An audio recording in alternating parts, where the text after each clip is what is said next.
Depends how many you want it. Do you want to tell us about your game? Yes, basically it's called Orbitalis. No one gets the zero, unfortunately. And it's a gravity simulation game, and it has a little bit of a puzzle element inside. So basically, every level is a solar system, or some sort of celestial environment. And you want to take a red probe here, but it's like a rocket space, and you have to launch it and find a stable orbit, or as stable as possible. Basically, when you rotate this controller, when you rotate the controller, you can change the direction of the probe. I'm really sorry.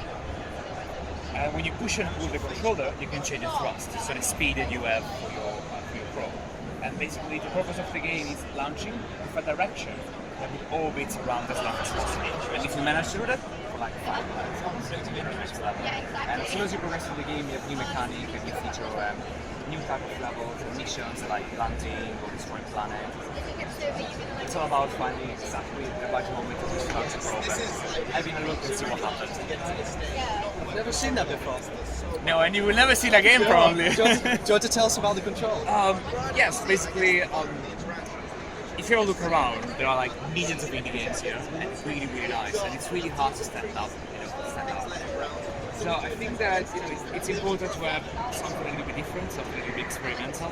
And if you ever look, all my games, all the things I try to make are very experimental, a little bit different from the usual. And I think that that's a nice way, of attracting people and giving to people a different experience from the play. Because, okay, you usually play with the mouse, but the mouse is not really immersive. I don't think it's really a good interface for every time.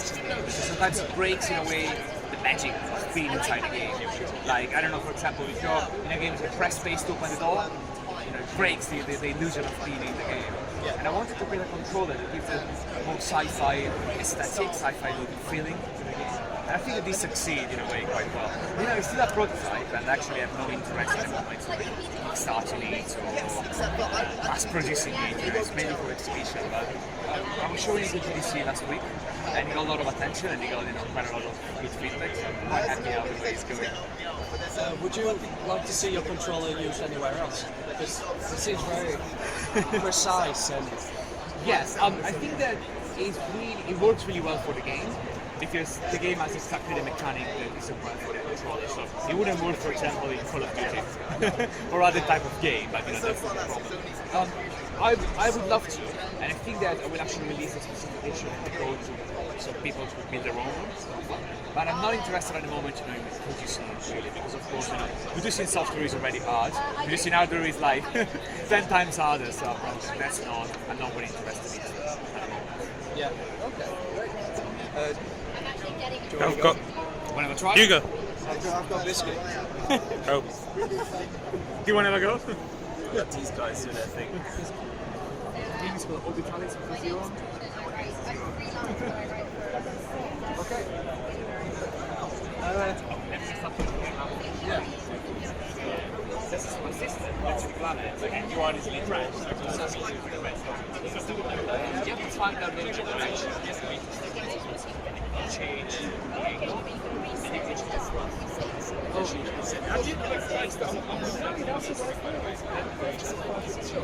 Well, so the prototype depends.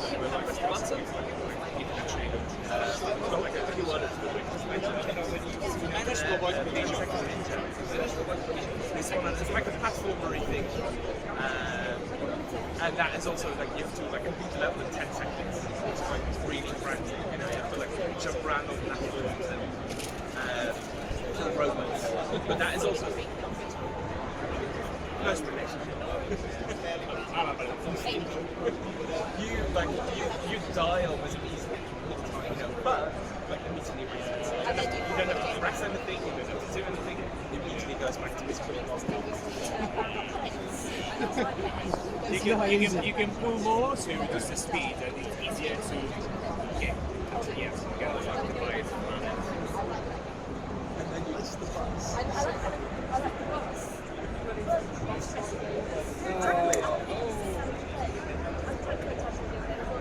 so lucky.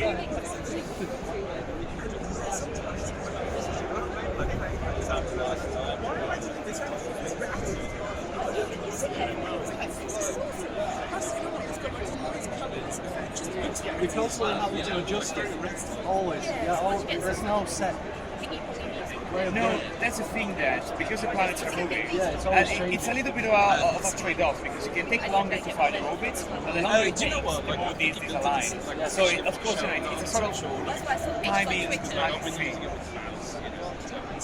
But yeah, with that, like that obviously adds like another dimension as well. The mound doesn't go that far. That's more than 90. So. It's not here. So, yeah, I mean, this is definitely. Let me give you my card. I'm going to send you a code for it in a second and just, well, you can come and have a look if you want to. Okay, so is that Yeah, just over there. I just came straight to this.